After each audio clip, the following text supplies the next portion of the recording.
So the Mega65 is flashy and new and exciting. Could you tell us a little bit about like what it is and why it is so flashy and exciting? Yeah, I mean, it's one of those things where if you have any nostalgia for the Commodore computer, Commodore 64, Commodore 128, this is the Commodore that they never made, right? They wanted to make a Commodore 65 in the late 80s or early 90s and canceled the project just before they went out of business in the 90s. This is a hobbyist-driven project. The Mega65 is a recreation of the Commodore 65 that you can buy today and actually use and play with and program.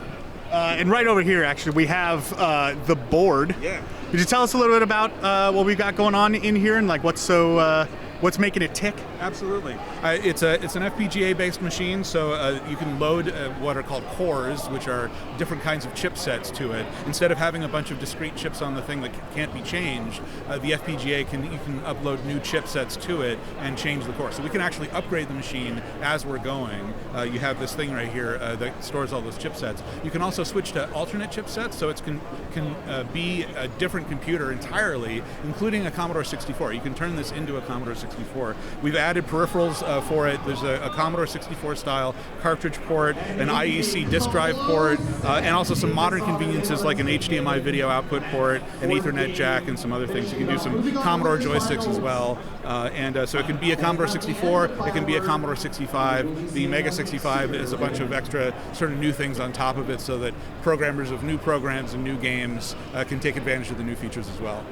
Now, of course, the big question when you're talking about like something like this is what is like the cost to get into it? Like how much does it actually, how much out of pocket is someone going to have to pay to actually get a device?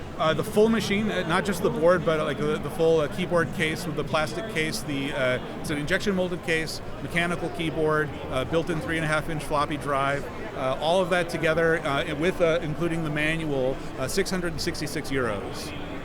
Well, for something like that, especially like FPGA, like platforms I know tend to be, about in that range. It's a pretty good space. And FPGA is a very like customizable thing that you could do a lot of stuff with. Exactly. So it's also just a fantastic thing in that. Now, is it actively in production, or is this something that you guys are working on getting in production? Is it something that like, could I go online and could I order it like right now and have it soon? You can have it right now. The lead time is only a couple of months, so you'll be getting it soon if you order it now. That's actually really fantastic. And where can people actually go out? Like, do you guys have a web address? Like, what is it? Yeah, mega65.org.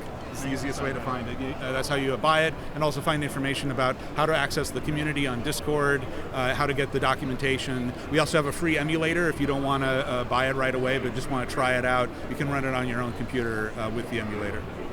So fantastic. So definitely get over there, check that out. It is like, that's so much fun. I love, especially in the FPGA space, like it's such a fantastic platform to be building all of these like old retro projects and stuff and really getting some just fantastic old games out there and more playable in modern standards. So definitely go check that out.